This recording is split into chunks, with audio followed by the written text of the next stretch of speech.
Now, for the past couple of months, where I guess the majority of the world has been stuck indoors, the thing that I miss most is actually my drinking sessions with my buddies. Yeah, we will hang out at a coffee shop, talk for hours and drink copious amounts of beers. Yep. Heck, even this channel is around today because of these drinking sessions. I mean, the idea came up in them, and my drinking buddy has been bugging me for, I guess, about 2 to 3 years to present these stories to you. Well, the thing is, alcohol, beers or wine or whiskeys or what have you, alcohol is more prevalent than you think. It's around in every social, almost every social event. Celebrations, mourning, if you're happy, you're sad, it's there, for every occasion, I guess. So the thing is, how was alcohol discovered? When was it first fermented? Who in Chinese mythology do we attribute this discovery to? Well, stick around to find out more. Hello and welcome to the Chain Smoking Writers channel, where we share the myths, legends and histories of the Chinese people. From the first creation myths to the last imperial dynasty. More than 6,000 years of stories, one video at a time. Now, if you think you like content and videos like this, remember to subscribe to the channel and hit the notification bell to be notified whenever a new video drops.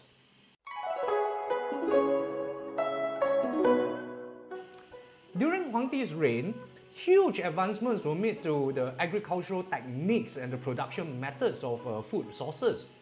Now, couple that with the fact that the region experienced an unprecedented period of good weather and an explosion of manpower and resources that came about because of the assimilation of the various tribes of people in the land, excess food was actually produced every year, and the reserves grew at a breakneck pace.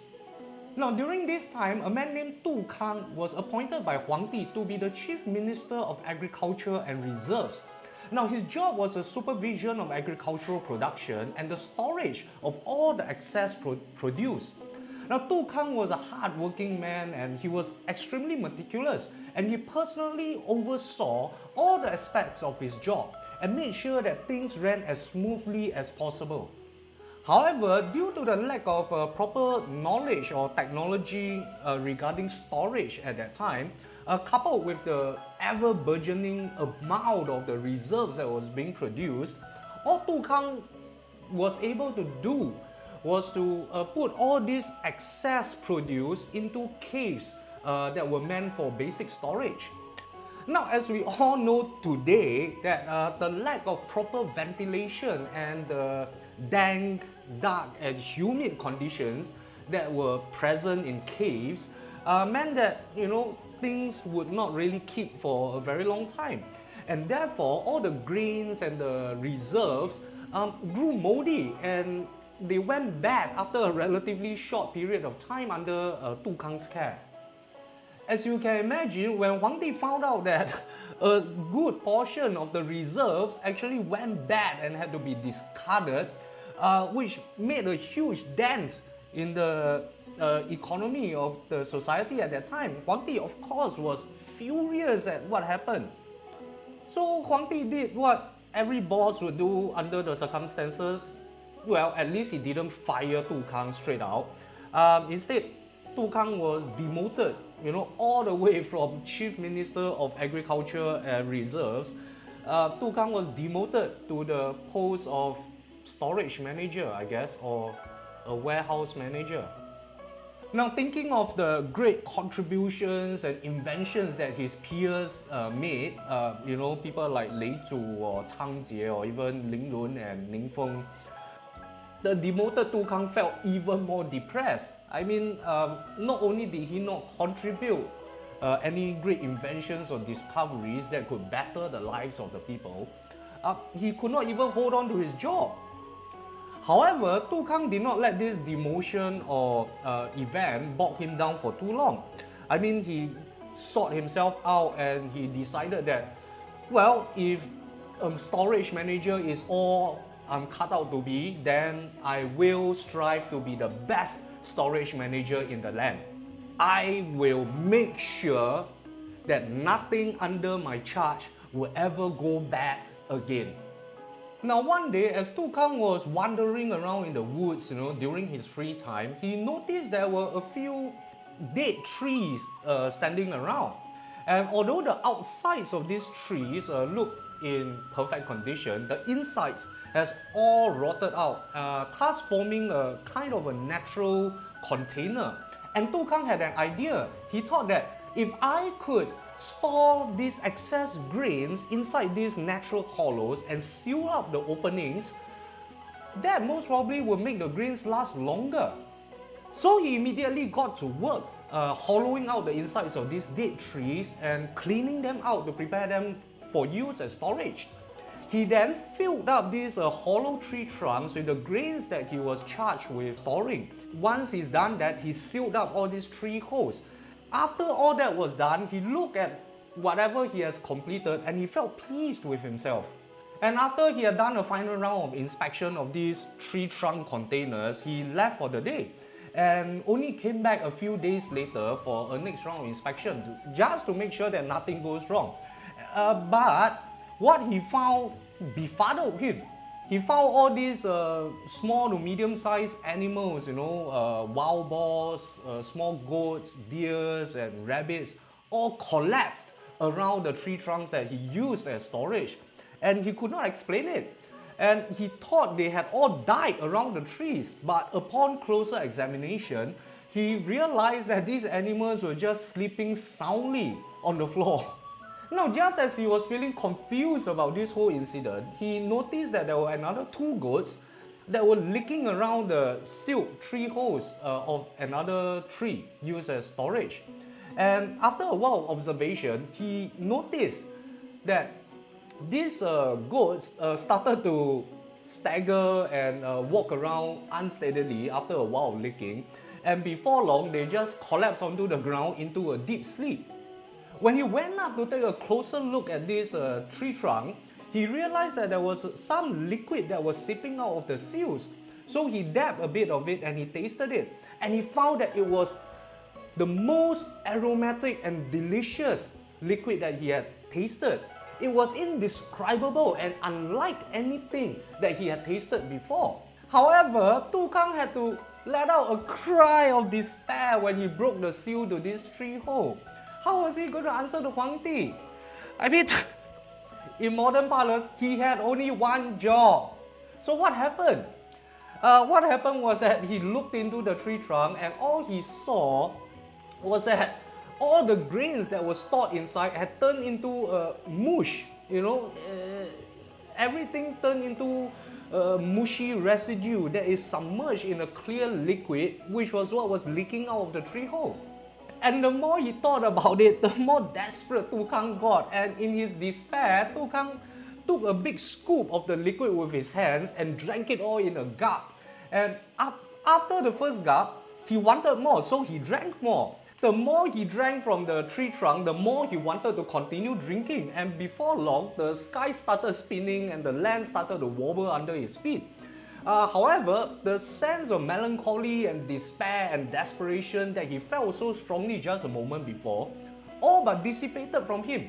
He was carefree and happy and didn't have a care in the world. And before long, he fell onto the ground into a deep slumber. Well, I guess you could say Tu Kang was the first person in history to be drunk. Well, however, when he woke up, instead of having a bloody hangover like all of us would, he actually felt energized. He felt uplifted and energized, in fact. He immediately filled his small clay container with the liquid from the tree trunk and rushed back to report this finding to Huangdi.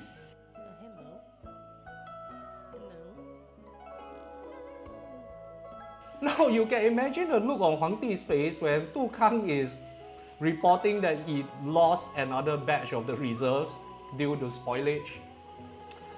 Yeah, I wouldn't want to be Tu Kang in this moment in time, man. Like, seriously. So Huangdi sat there silent and ponderous, listening to Tu Kang as he, gave his report.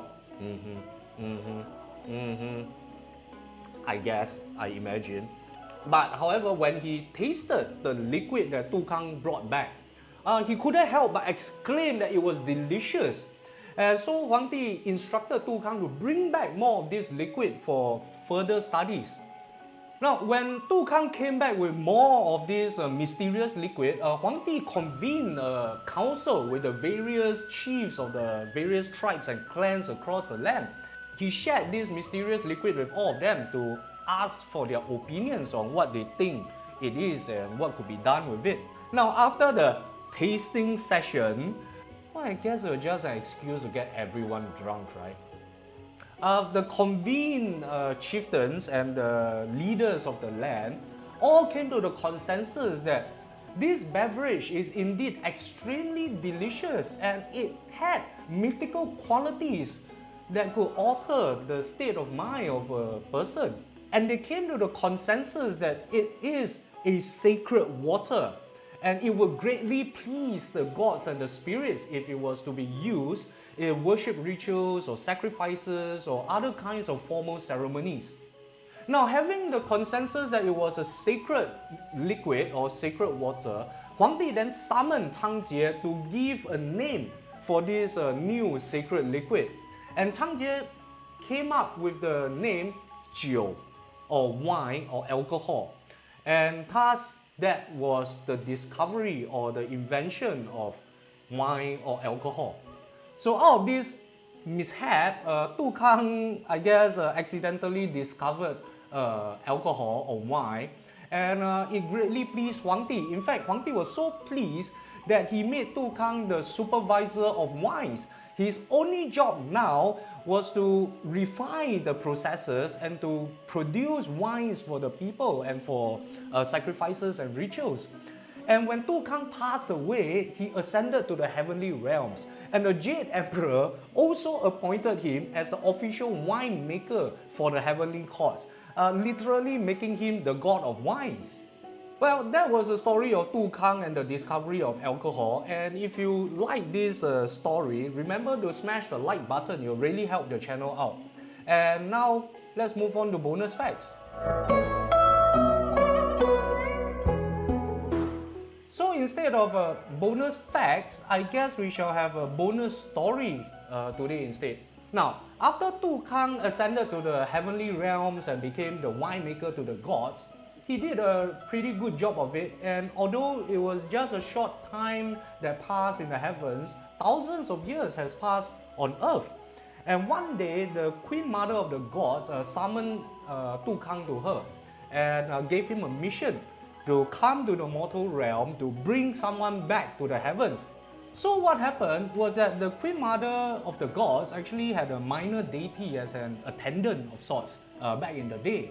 This attendant actually has such fondness for drinks that he actually stole some of the celestial wine and actually got drunk.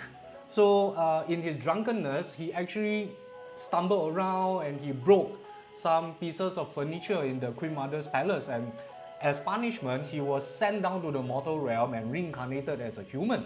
And the Queen Mother decided by this time that the attendant, the errant attendant, has sufficiently atoned for his mistake. His punishment has been served. So she wanted Tu Kang to go down to the mortal realm to bring this attendant back to the heavens. By this time, in the mortal realm, is already the mid to late Three Kingdoms period, or the early parts of the Jin dynasty, circa around 221 AD to 300 AD, around there. Tu Kang came back to the mortal realm and he actually opened a winery in the south of the city of Luoyang. And outside the entrance of this winery that Tu Kang opened, he hung a couplet that said basically, the fiercest tiger will be drunk in the mountains after a drink, and the fiercest serpents will be slumbering under the sea after a sip. And across the top of the door, a sign said, "No charges if you're not drunk for 3 years."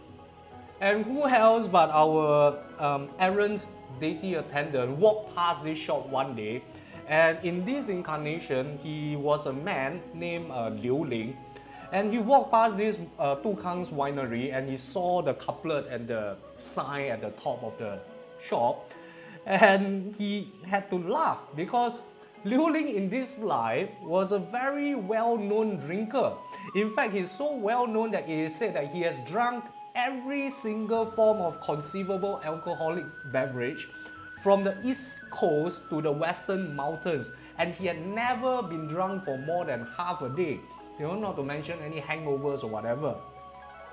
And he was like, okay, since this winery is so boastful of the quality of their alcohol, I shall, test it out.